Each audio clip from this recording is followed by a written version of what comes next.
Imaginez passer une nuit tranquille chez vous, seulement pour vous réveiller au milieu de la nuit et découvrir qu'un esprit maléfique hante votre maison. C'est ce qui est arrivé à la famille Lutz en 1975. Leur histoire, marquée par des événements paranormaux terrifiants, a choqué le monde entier. Et aujourd'hui, je vous raconte ce qui leur est vraiment arrivé. En 1975, la famille Lutz, composée de George et Kathy Lutz et de leurs 3 enfants, emménage dans une maison au 112 Ocean Avenue à Amityville, New York. Cette maison semblait être le rêve américain, spacieuse, belle, idéale pour une famille. Mais dès le premier jour, quelque chose d'étrange se produisit. La maison, auparavant habitée par la famille DeFeo, avait été le lieu d'un meurtre horrifiant. Ronald DeFeo Jr., en 1974, avait tué ses 6 membres de famille dans leur sommeil. Mais personne ne leur avait dit l'histoire avant qu'ils n'emménagent. Ce qu'ils ignoraient, c'était que la maison était maudite. Dès leur arrivée, les phénomènes étranges commencèrent. Le premier événement étrange fut un bruit sourd la première nuit, comme si quelque chose frappait les murs. Le lendemain matin, la famille découvrit des mouches mortes dans les fenêtres fermées, malgré l'hiver glacial. Puis, chaque nuit, des bruits inexplicables se faisaient entendre, comme des coups, des grincements. Les portes se fermaient et s'ouvraient seules. Des températures glaciales se faisaient sentir dans des pièces pourtant chauffées. Mais les choses prirent une tournure encore plus effrayante. George, le père de famille, commença à se comporter de manière étrange. Il se levait à des heures impossibles, se promenait dans la maison comme si quelqu'un d'autre contrôlait ses mouvements. Kathy, quant à elle, se mit à faire des cauchemars horribles. Mais le pire arriva lorsque les enfants affirmèrent voir des silhouettes menaçantes dans les coins sombres de la maison, des formes grises qui les observaient. Les filles de la famille se mirent à parler de voix qui leur chuchotaient, leurs jouets bougeaient seuls. Mais ce qui effrayait le plus, c'était l'apparition d'un homme étrange, vêtu de noir, qu'ils appelaient le démon ou l'homme à la peau grise. Cet être semblait les surveiller à toute heure du jour et de la nuit. L'horreur atteignit son paroxysme lorsque, dans une nuit particulièrement violente, George aperçut une silhouette démoniaque se tenant dans le salon, ses yeux injectés de sang. C'est alors que la famille, terrorisée et désemparée, décida de fuir, à peine 28 jours après leur installation. Mais l'histoire ne s'arrête pas là. Des années après, de nombreux témoins, y compris des enquêteurs paranormaux et des prêtres, ont affirmé que la maison d'Amityville est toujours hantée, attirant des curieux et des chasseurs de fantômes. La légende de la maison maudite reste l'une des histoires paranormales les plus célèbres au monde. La famille Lutz a vécu un enfer en seulement 28 jours dans cette maison. Des objets qui volent, des apparitions spectrales, des bruits inexplicables. Et pourtant, tout cela n'a jamais pu être totalement expliqué. Est-ce que la maison d'Amityville était vraiment maudite? Ou est-ce que la peur des Lutz a amplifié ces événements? Mais une chose est certaine, il existe des forces dans ce monde qu'on ne comprend pas. Et si vous étiez à leur place, dans cette maison, qu'auriez-vous fait? Abonne-toi pour plus de threads d'horreur. Et si je vous disais que des expériences secrètes, menées par le gouvernement américain, auraient pu ouvrir une porte vers une autre dimension? Cette histoire vraie et terrifiante concerne le projet Montauk, un projet top secret censé manipuler l'esprit humain.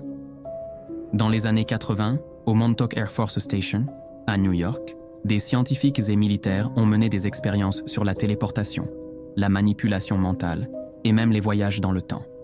Mais ce qui a été découvert là-bas a choqué tout le monde. Des disparitions inexplicables, des créatures étranges et des témoignages de soldats ayant perdu toute mémoire.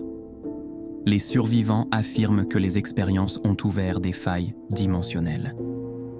Un homme, Preston Nichols, ancien employé du projet, a révélé qu'il avait été utilisé comme sujet d'expérimentation. Il se souvient d'événements qui n'ont jamais eu lieu, comme des incidents surnaturels qu'il ne parvient pas à expliquer. Mais le plus terrifiant, les archives secrètes du projet ont été détruites et ceux qui ont osé parler sont disparus sans laisser de traces. Ce que le gouvernement cachait à Montauk pourrait être bien plus terrifiant que ce que l'on veut nous faire croire. Le projet Montauk n'était peut-être pas une simple théorie du complot, mais un avertissement. Et si le gouvernement continue de cacher des secrets encore plus sombres? Si cette histoire vous a perturbé, abonnez-vous pour ne rien manquer des dossiers de l'étrange qui dévoilent les mystères les plus effrayants et les secrets les mieux gardés. Et si je te disais que les pyramides d'Égypte n'ont jamais été construites par des humains, mais par une force venue d'ailleurs? Ce n'est pas un délire de science-fiction, mais une théorie alimentée par des faits troublants, des incohérences historiques et des témoignages classés.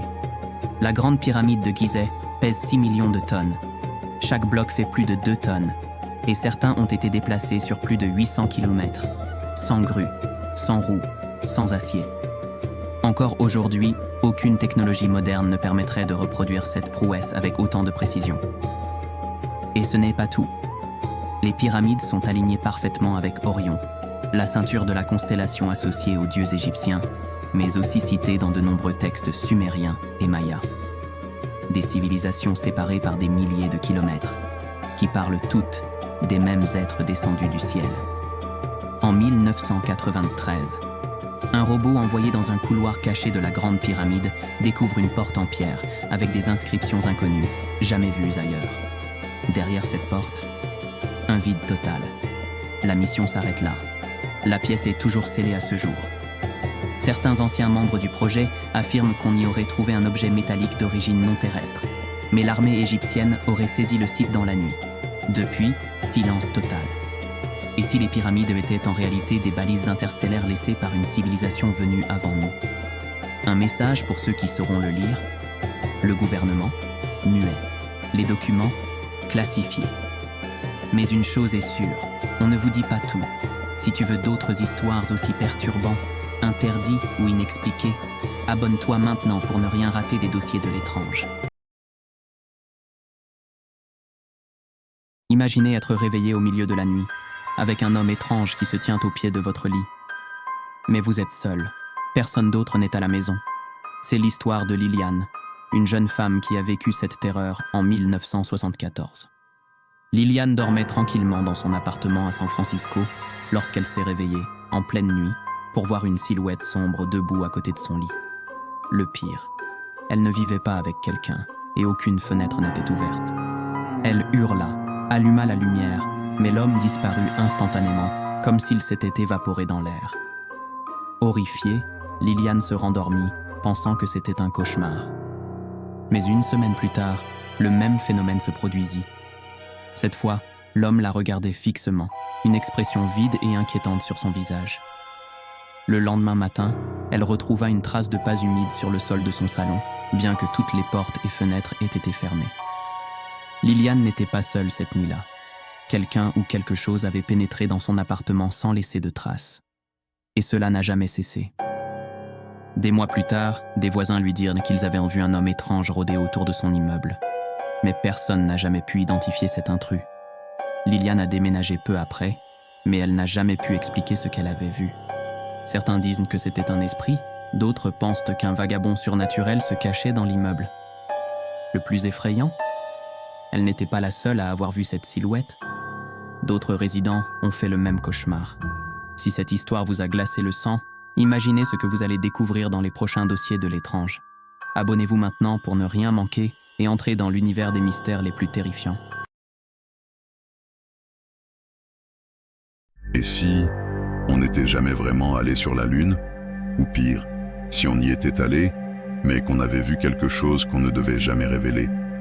Officiellement, l'homme a marché sur la Lune en 1969. Mais depuis, plusieurs anomalies sèment le doute. Des ombres impossibles, un drapeau qui flotte alors qu'il n'y a pas d'atmosphère. Et surtout, aucune autre mission habitée depuis plus de 50 ans. Mais selon une autre théorie, bien plus terrifiante, l'homme est bien allé sur la Lune, mais ce qu'il a vu là-bas a tout changé. Lors de l'alunissage, une partie des transmissions aurait été volontairement coupée au public. Pendant ce silence radio, Neil Armstrong aurait dit une phrase qu'on n'entendra jamais dans les archives officielles. « Ils sont ici, rangés dans l'ombre du cratère. Ils nous observent. » Selon certains anciens ingénieurs de la NASA, les astronautes auraient vu des structures massives, parfaitement géométriques, métalliques, clairement non humaines. Des enregistrements vidéo existeraient, mais ils auraient été classés top secret. Et depuis ce jour, aucun homme n'a jamais remis les pieds sur la Lune. Neil Armstrong a toujours évité le sujet jusqu'à sa mort. Buzz Aldrin, lui, a un jour admis qu'un engin mystérieux les avait suivis en orbite lunaire. Selon certains, un message clair aurait été reçu là-haut. Ne revenez jamais. Fake lunaire, dissuasion extraterrestre.